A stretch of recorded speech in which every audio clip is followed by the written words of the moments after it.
반갑습니다. 사랑하고 축복합니다. 예배하는 시간 우리 하나님께서 여러분 한 분 한 분에게 복 주시기를 원합니다.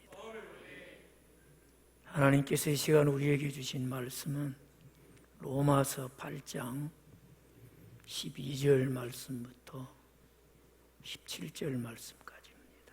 신약 성경 249쪽에 있는 로마서 8장 12절부터 17절 말씀까지. 다 찾으셨으면 주신 말씀 교독하시면서 이 말씀으로 꼭 살아계신 하나님의 음성 듣기를 원합니다.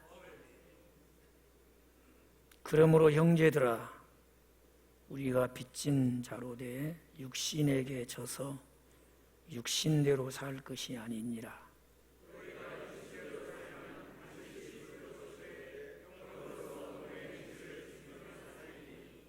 무릇 하나님의 영으로 인도함을 받는 사람은 곧 하나님의 아들이라.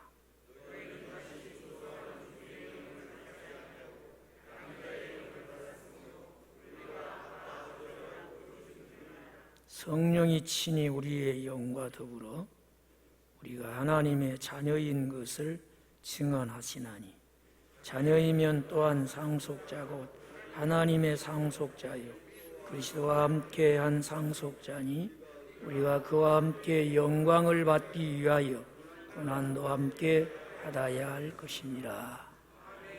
아멘.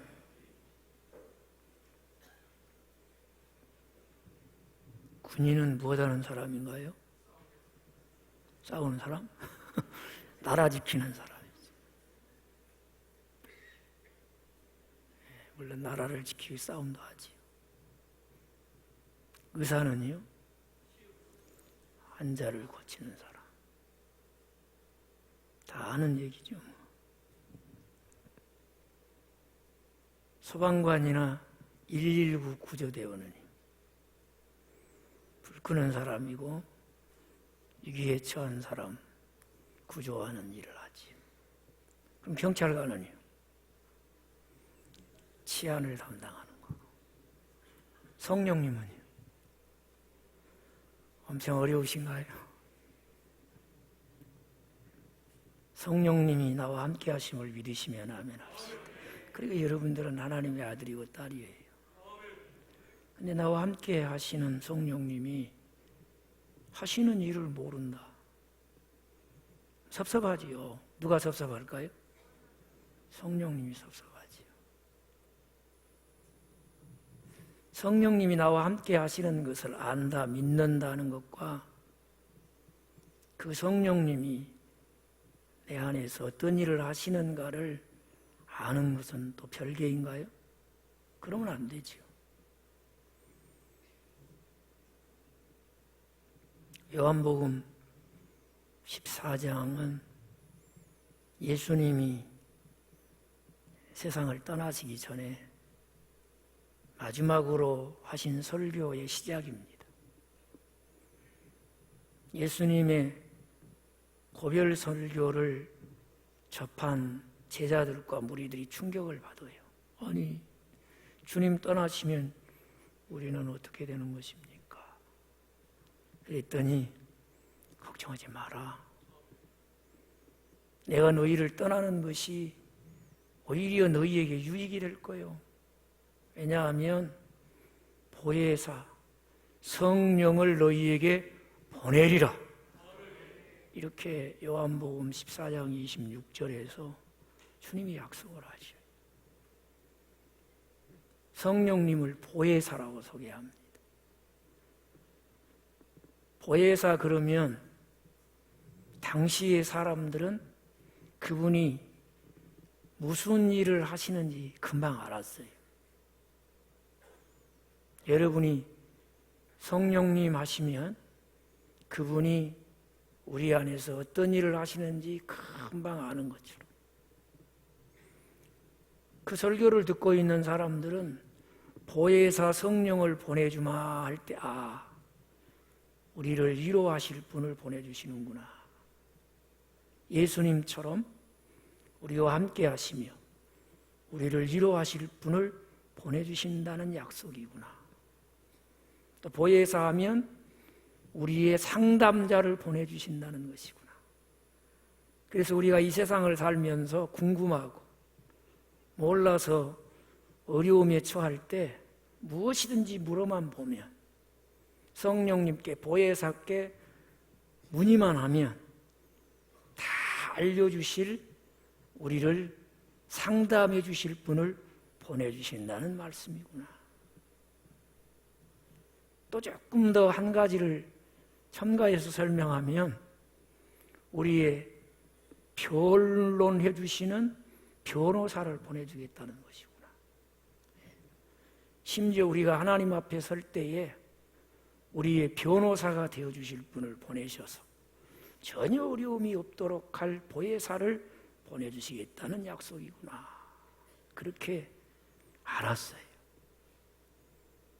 성령님이 나와 함께 하신다고 믿으시면 아멘. 여러분은 하나님의 아들이고 딸이에요. 그 성령님이 하시는 일이 어떤 일인가? 물론 우리와 함께 하시는 성령님은 모든 일을 하십니다. 그래서 그 성령님이 하시는 일을 이야기하며 구체적으로 소개하려고 하면 시간이 부족해요. 한 30분 정도에서 성령님이 하시는 일을 알려고 하면 딱 3가지 정도가 적당할 것 같아서 오늘은 성령님이 하시는 일 몇 가지만? 4가지면 안 되겠죠? 3가지만 소개를 하겠습니다. 이 3가지만 알고 살아도 우리가 그것을 알고 사는 사람으로서의 엄청난 은혜와 유익이 있다고 믿습니다. 먼저 성령님이 하시는 일이 무엇이에요? 오늘 우리가 주신 본문으로 받은 말씀 중에 한번 여러분이 14절부터 16절까지 우리가 같이 읽겠어요. 무릇 하나님의 영으로 인도함을 받는 사람은 곧 하나님의 아들이라. 너희는 다시 무서워하는 종의 영을 받지 아니하고 양자의 영을 받았으므로 우리가 아빠 아버지라 부르짖느니라. 성령이 친히 우리의 영과 더불어 우리가 하나님의 자녀인 것을 증언하시나니. 아멘. 성령님이 하시는 일은 우리가 하나님의 자녀인 것을 증거해 준다는 거예요. 내가 내 증언에는 불완전함이 있어요. 아무리 내가 큰 소리를 치고 확실합니다. 그래도 그것이 불완전할 수가 있어요. 사람들이 나를 보고 좋은 뜻에서 저 사람은 진짜 그리스도인이라, 저 사람은 정말 하나님 자녀 같다고, 그래도 듣기 좋기는 하지만 그것이 틀릴 수가 있어요. 그러나 진리이신 거짓이 없는 하나님이 너는 내 사랑하는 아들이라, 내가 기뻐하는 자녀라, 그러면 그건 틀림이 없어요. 인정하시면 아멘. 성령 하나님이 우리 가운데 하시는 일이 뭐냐? 첫 번째로 내가 하나님의 자녀임을 증거해 준다는 거예요. 내가 누구의 자녀라고요? 하나님의 자녀라. 그렇게 증거해요. 여러분, 우리가 눈으로 볼 수 없고 손으로 잡을 수 없기 때문에 때로는 무시해버리고 삽니다만, 눈에 보이지 않는 영적 세계에는 2개의 영이 있어요. 첫째는 사탄이 있고 그 다음은 성령님이 계셔. 영적인 존재인 사람이 누구의 영을 받아 누구의 영의 인도를 따라 사느냐에 따라서 마귀의 종이 되기도 하고 하나님의 자녀가 되기도 해요. 그런데 하나님의 영은 하나님의 형상대로 지음받은 모든 사람과 함께하고 싶은데 딱 한 가지 문제가 있어요. 성령 하나님은 거룩하신 분이십니다. 그러니까 우리와 함께하고 싶은데 우리에게 죄가 있단 말이에요. 오셔서 함께할 수가 없는 거예요. 얼마나 우리와 함께하고 싶으셨으면 유일한 그 아들을 세상에 보내셨어요. 그리고 우리의 그 모든 죄를 담당하시고 그냥 단번에 완벽하게 죄값을 치르셔요. 이걸 구속함이라 그렇게 말해요. 예수님이 십자가의 보혈로 내 죄를 속량해 주셨습니다. 그 말은 내 죄값을 완전하게 치르셨다는 거예요. 그러므로 말미암아 우리가 죄사함 받아 의롭다함을 얻게 돼요. 그래서 이제 성령 하나님이 우리에게 오셔서 우리와 함께 하시며 우리가 하나님의 자녀됨을 증거해 주시는 줄로 믿습니다. 더 이상 죄로 인하여 마귀의 종노릇하던 삶을 더 이상 살 필요가 없어요. 우리는 다 성령님이 오셔서 그 성령님의 증언과 성령님의 인도를 따라 사는 하나님의 자녀라고 믿으시면 아멘 합시다. 그래서 성경은 요한복음 1장 12절에서 그런즉 누구든지 영접하면 그리고 예수님의 이름을 믿는 자들에게는 하나님의 자녀가 되는 권세를 주셨다. 그런데도 불구하고 우리는 내가 하나님의 자녀라는 것에 대해서 그렇게 확신을 갖지 못하고 살 때가 많아요. 내가 그렇게 확신하고 싶어서 하는 것도 아니고 사람들이 인정해 줘서 옳다고 인정하는 것도 아니고 오셔서 나와 함께 하시는 성령 하나님이 너는 하나님의 자녀다. 그러면 그건 인정해야 되는 거 아닙니까? 어떻게 인정하며 살고 계십니까? 나는 여러분이 하나님의 자녀임을 확신하고 이렇게 하나님 앞에 나와 자유하며 평안하게 하나님을 예배하는 것이 우리 안에 계신 성령님이 일하신 결과가 되기를 바라요. 오늘 또 주님이 나의 죄를 속죄해 주셨기 때문에 성령님이 오셔서 내가 하나님의 자녀된 것을 증거해 주셔서 오늘 주의 자녀들이 모여 예배하는 이 자리에 내가 있습니다. 그렇게 고백할 수 있으시기 바라요. 여러분 삶의 자리에서 나는 하나님의 자녀다. 그런 마음을 가지고 살아요. 여러분 삶의 자리에 힘든 것도 있고 어려움도 있고 내일에 대한 불확실성 때문에 두려움도 있지 않아요. 누군들 걱정하고 싶어 걱정하겠습니까? 누군들 무슨 근심이 무슨 보물이라고 근심 덩어리를 안고 살겠어요? 그래도 우리 가운데 그런 근심이나 걱정이나 두려움이 없는 사람이 얼마나 되겠어요? 여러분 한번 저를 보세요. 그렇게 대단하게 봐줄 만한 인물은 아니어도 자주 볼 수 있는 건 아니니까 한번 보라고 해요. 보라고 하는데도 무슨 밑에 보물이 있는 것처럼 고개 숙이는 분이 계시네.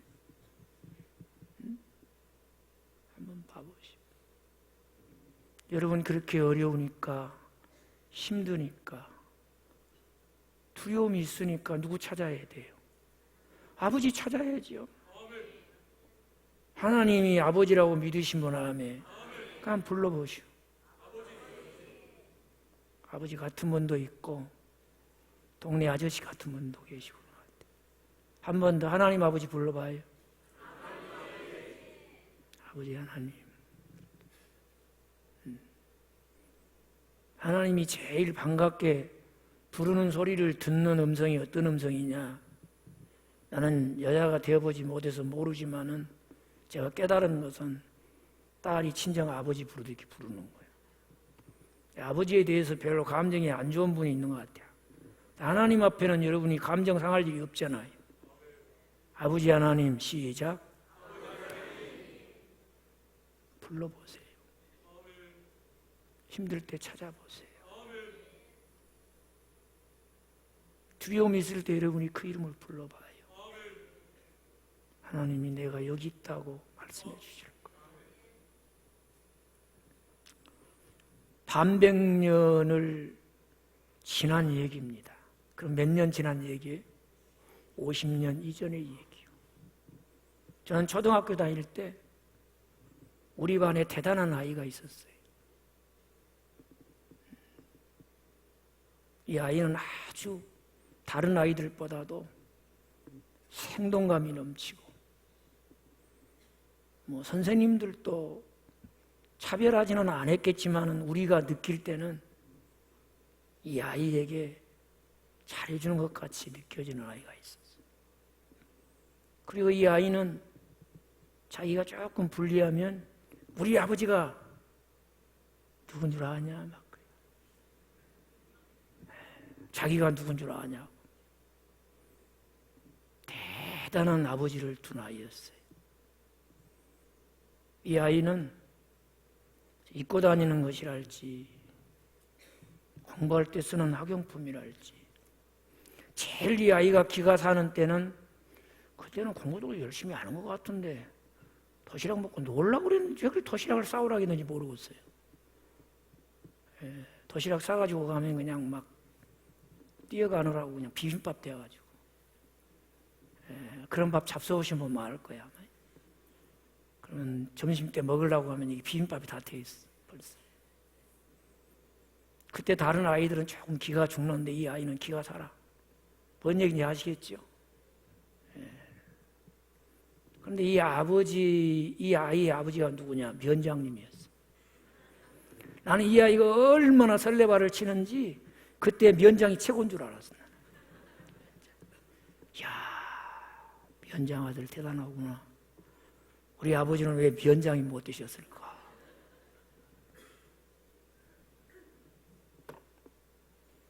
아니 진짜 어린 시절에는요 면장 아들만 돼도 교실뿐만 아니라 학교에서 대단했다니까요. 멸례에서 하나니까. 멸례에서 면장 아들은 하나잖아요. 대단하더라고요. 지금은 그런 직책도 거의 잊어져가지요. 거의 이제는 도시는 그저 동장님 이렇게 부르니까 대단하더라고요. 여러분은 누구 자녀예요?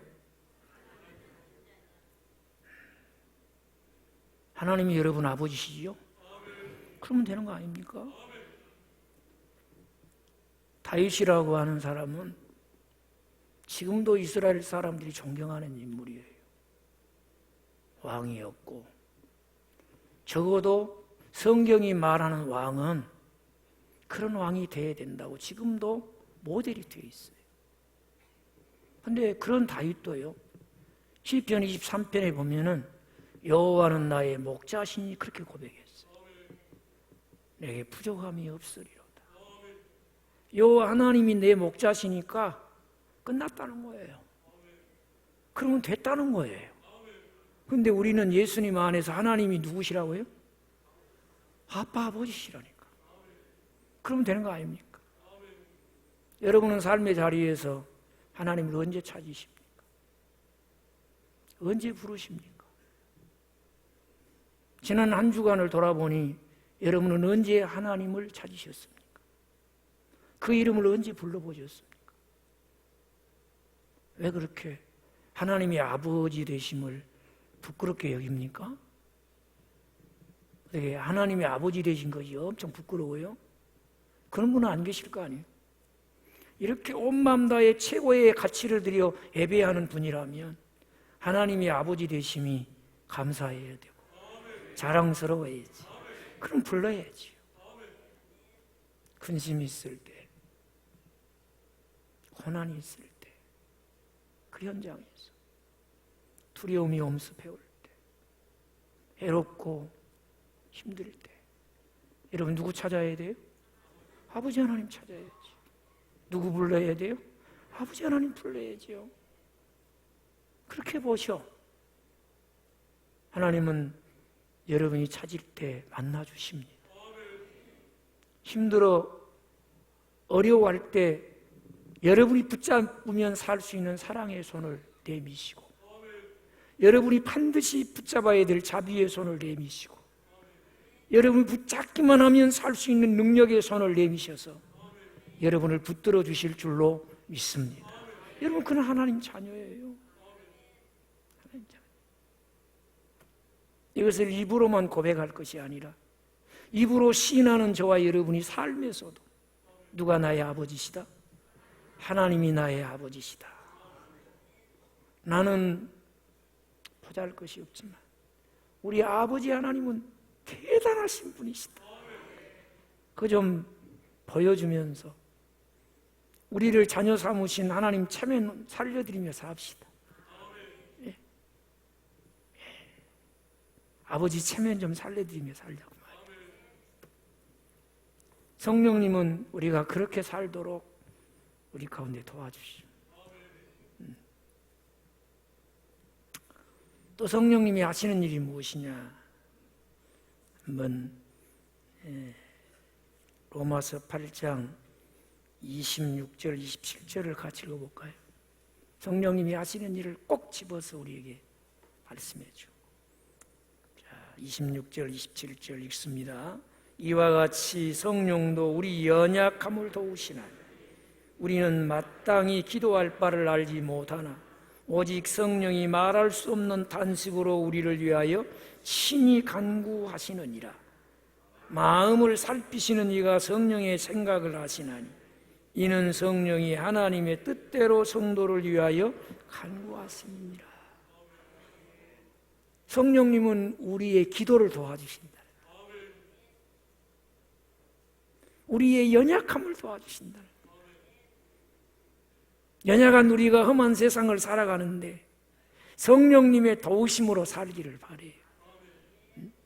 우리의 연약함이 극복할 수 없는 장벽이 아니라 바울의 고백처럼 내게 능력 주시는 자 안에서 내가 모든 것을 할 수 있습니다. 우리의 연약함을 도우시는 성령의 도우심으로 그 고백이 우리의 고백이 되었으면 좋겠어요. 그런데 우리와 함께 하시는 성령님은 우리가 무엇을 할 때 우리를 도우시느냐? 기도할 때. 우리가 무엇을 구해야 할지 모르는데 마땅히 구할 바를 가지고 친히 기도해 주시는 분이 성령님이라는 거예요. 우리가 하나님의 뜻을 알지 못하는데 하나님의 기쁘신 뜻을 따라 기도하게 하시고 반드시 하나님의 응답 속에 살게 하십니다. 연약함을 극복한 자로 살게 하시는 줄로 믿습니다. 성령님은 우리의 기도를 도와주시는 거예요. 성령님이 나의 뭘 도와주셔요? 기도를 도와주셔요. 이 말은 연약한 우리가 성령의 도우심을 받고 싶으면 무엇해라 그 말이에요? 기도해라 그 말이에요. 기도해라. 여러분 바쁘지 않습니까? 하루 24시간이 부족하시죠? 그 동분서주하지 않아요? 분주하지 않습니까? 그러니 잘라먹는 것은 기도 시간이고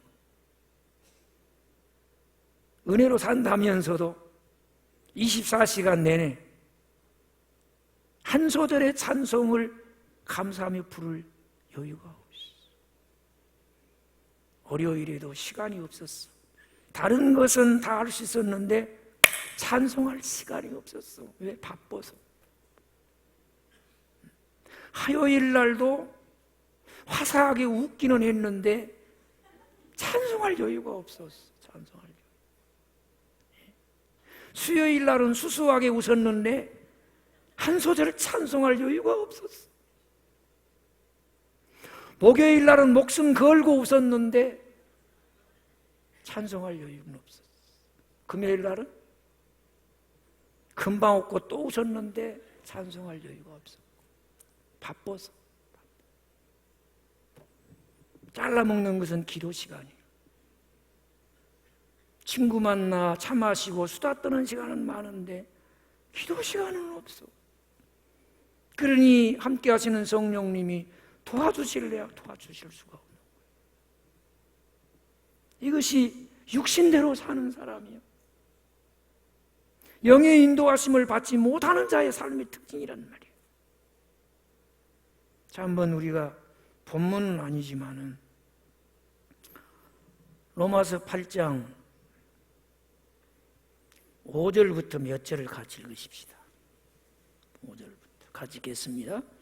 육신을 따르는 자는 육신의 일을, 영을 따르는 자는 영의 일을 생각하나니 육신의 생각은 사망이요 영의 생각은 생명과 평안이라. 나는 여러분에게 생명과 평안이 있기를 바라요. 사망이 지배하는 삶을 살지 않기를 바라요. 그런데 육신을 가진 사람이 이 육신의 욕구를 따라 살면 반드시 그 결과는 사망이라는 거예요. 그러면 육신을 가진 사람이 사망을 위해 살지 않고 생명과 평안을 위해 살려고 하면 반드시 성령을 받고 성령의 인도 따라 살아야 되는 거예요. 왜 그런지 7절도 봅니다. 육신의 생각은 하나님과 원수가 되나니 이는 하나님의 법에 굴복하지 아니할 뿐 아니라 할 수도 없다. 하나님의 뜻에 굴복할 수도 없지만은 할 수도 없다, 그런 얘기예요. 육신을 따라 사는 사람. 왜? 늘 하나님과 원수된 것만 생각하고 사니까. 십자가 원수된 것만 생각하고 행동하니까. 8절. 육신에 있는 자들은 하나님을 기쁘시게 할 수 없다. 육신의 한계가 뭐냐? 욕심을 따라 산다는 거예요. 하나님과 원수되게 하나님의 뜻을 알지만 할 수 없는 자로 산다, 그 말이에요. 그럼 그것을 뛰어넘기 위해서는, 그것을 뛰어넘어서 하나님의 선하시고 기뻐하시고 온전한 뜻을 알고 그 뜻을 이루기 위해서는 반드시 성령의 도움을 받아야 한다는 말이에요. 오늘 또 분주하게 살고 열심히 살아도 허망하게 끝나버리는 삶이에요. 그러나 하나님의 뜻을 알고 가치 있고 보람되게 하나님의 기쁘신 뜻을 이루는 삶은 성령의 도우심을 받아야 될 줄로 믿습니다. 근데 우리가 어떻게 하면 성령님이 도와주시느냐? 바쁘고 분주할 때 기도의 자리를 가지라는 거예요. 종교개혁을 통해 인류 역사의 흐름에 큰 방향을 바꿔놓았던 마틴 루터는 바쁘기 때문에 기도한다 그랬어요. 바쁘기 때문에. 바쁘니까 실수하면 안 되잖아요. 그렇죠? 바쁜데 실수하면 다시 하려면 얼마나 시간 낭비입니까? 아주 중요한 일이니까 실패하면 안 되잖아요. 안 되잖아요.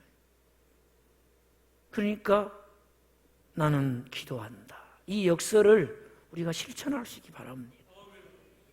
우리도 나는 바쁘니까 기도한다고 그럴 수 있으면 좋겠어요. 나는 일이 너무 많으니까 기도한다고 그럼 좋겠어요. 여러분 피곤한 몸이 피곤하지 않으려고 하면 기도하십시다. 너무 역설이잖아요. 그런데 성령님이 내 안에 계심을 믿고 기도할 때 그분이 나의 연약함을 도우심을 경험한 사람들 그렇게 살았어요. 이 역설이 진리라고 믿고 받아들이십시다. 그리고 우리 삶의 자리에 바쁠수록 분주할수록 기도 시간이, 기도 자리가 딱 자리매김 되어 있기 바라요. 그래서 여러분은 언제 기도하시지요? 그러면 밥 먹을 때요? 그러지 말고 밥 먹을 때 감사하는 것은 감사예요. 감사. 이걸 확실하게 하기 위해서 밥 먹을 때 기도하는 것은 같이 해봐요. 밥 먹을 때 기도하는 것은 감사다. 그 외의 시간에 기도할 때 진짜 기도가 되는 거예요. 믿으십니까? 한번 여러분이 생각해봐. 언제부터 나의 연약함을 도우시는 성령님이 나와 함께 하시는데 그분이 나를 도우시는 일을 멈추고 계시는가? 틀림없이 그때구나. 그때가 언제냐? 기도를 멈췄을 때. 뭘 멈췄을 때? 그러면 안 되지. 우리가 기도할 때 성령 하나님은 우리의 연약함을 친히 도와주시는 줄로 믿습니다. 나는 여러분이 하나님의 도우심으로 사시기 바랍니다. 그래서 하나님의 기쁘신 뜻을 알고 그것을 행할 수 있는 힘을 얻어서 하나님을 기쁘게 하는 자라는 증거가 있는 삶을 사시기 바래요. 그래야 가치가 있지 않겠어요? 보람된 인생을 살 수 있고. 그렇죠? 몇 가지 얘기한다고 했던가요? 하나가 남았네요. 그러니까 하나. 그러면 우리 안에 계신 성령님은 그분이 우리를 위해서 하시는 일 세 번째가 뭐냐 그 말이에요. 세 번째. 에베소서 2장 18절 19절이 확실하게 우리에게 가르쳐 줍니다. 에베소서 2장 18절 19절 같이 읽겠습니다. 이는 그로 말미암아 우리 둘이 한 성령 안에서 아버지께 나감을 얻게 하려 하심이라. 그러므로 이제부터 너희는 외인도 아니요 나그네도 아니요 오직 성도들과 동일한 시민이요 하나님의 권속이라. 나는 이 권속이라는 말이 너무 좋아. 이 권속이라는 말을 우리가 일상생활에 쓰는 말로 바꿔서 얘기하면 우리 하나님의 식구예요. 그런. 여러분은 하나님의 누구라고요? 하나님의 식구래요. 구약시대의 유대인들은 자기들이 하나님의 선민이라는 의식이 대단했어요. 아주 너무 대단해서 하나님께서 그냥 조금 노여워하실 만큼 대단했어요. 근데 그들의 한계는 뭐였냐면은 늘 이 지구상에 여호와 하나님이 친히 택하셔서 자기 백성 삼으신 민족이 있으면 나와보라고 그래야. 그러면서 이런 선민의식은 대단했는데 하나님의 선민답게 살지를 못했어. 그래서 늘 하나님 마음이 아팠어. 하나님 마음. 그런데 예수님이 십자가에 달려 피 흘려 죽으심으로 하나님과 우리 사이의 죄담을 싹 컬어버리시고 원수된 것을 딱 감옥하게 하셨어. 그뿐만 아니라 하나님 주신 율법을 가지고 우리만 하나님의 백성이니 우리만 하나님께 구원받은 자요 우리만 하나님의 은혜와 사랑을 받는 하나님의 백성이다 이렇게 생각하던 유대인들하고 이방인들과의 사이도 싹 걸어버리시고 오직 예수를 믿음으로 말미암아 유대인이나 이방인이 다 하나님의 식구가 되게 하셨어요. 그래서 예수님으로 말미암아 한 성령으로 인하여서 유대인과 이방인도 하나님의 식구가 되어버린 거예요. 믿으시면 아멘. 그런데 우리 마음속에는 이런 이 구약 성경에 이스라엘 사람들이 가지고 있는 우리는 하나님의 선민이다 이런 의식도 별로 없는 것 같아요. 그래서 우리가 다시 한번 그 의식을 고취시키는 마음에서 저하고 같이 봐요. 우리는 하나님의 식구다. 누구로 말미암아? 예수님으로 말미암아 한 성령 안에서 우리가 하나님의 식구가 되었다. 이 식구가 누리는 게 굉장한 거예요. 식구는 그 가정에 있는 모든 것을 다 공유하기도 하고 또 가정에 좋은 것들을 상속받는 상속자가 되기도 하고 그렇죠? 그런데 더 중요한 것은요 식구는 닮아가요. 아들이 누구 닮아가요? 딸은 누구 닮아가요? 물론 아버지도 닮은 딸이 있지만은 그래도 엄마를 더 닮아가는 것 같아요. 그래서 지혜로운 사람은 그 어머니를 보고 딸을 며느리로 맞이하기도 하고 그런다고 그러죠. 가족은 다 닮아가. 그런데 이렇게 하나님의 가족이 되게 하시고 가족으로 살아가도록 누가 도와주신다고요? 성령님이 도와주신다. 근데 여러분은 하나님의 가족으로 살고 계십니까? 동네에서요. 요즘은 뭐 그렇게 친밀하게 이웃관계가 형성되는 게 참 어렵습니다만은 옛날에는 애들이 이렇게 무리를 지어서 골목을 가면은 어른들이 저 아이가 누집 자식이라고, 아이고 저거 누집 새끼라고 막 똑같은 애들인데 평이 그렇게 달랐어요.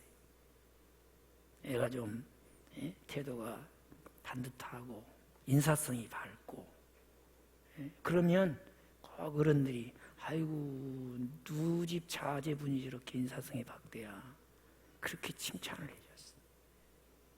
그러지 않고 그냥 버릇이 없고 인사깔도 그러면 아이고 저거 사람들이 그러지, 그러면서 저게 누집 새끼지 뭐 이러면 못 들었죠 여러분? 안 들어도 돼요. 뒤에 말은 안 들어도 돼요. 이 가족이라는 게 그렇게 중요한 거예요.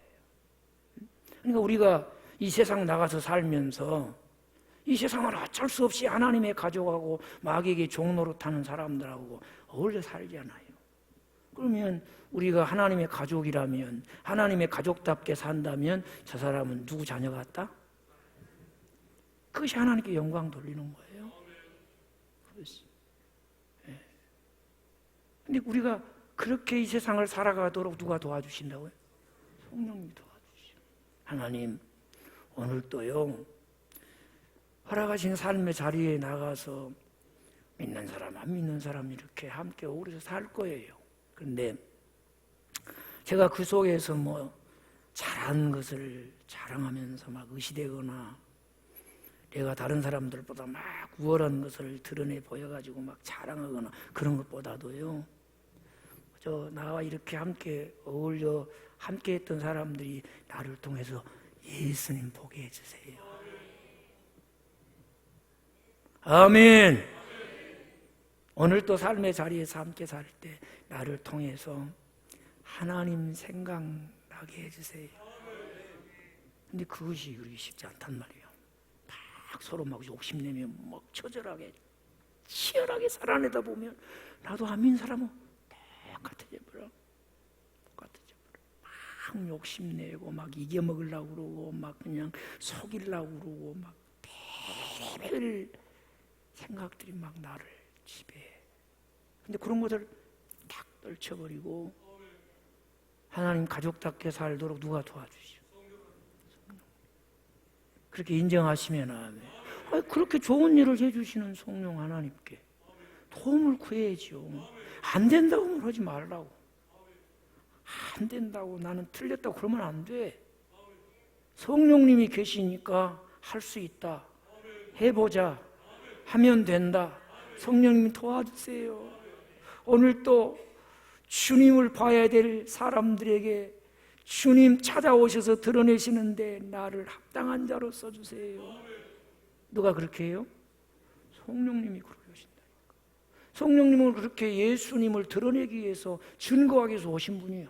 그 성령님을 증거의 영이라고 그러거든요.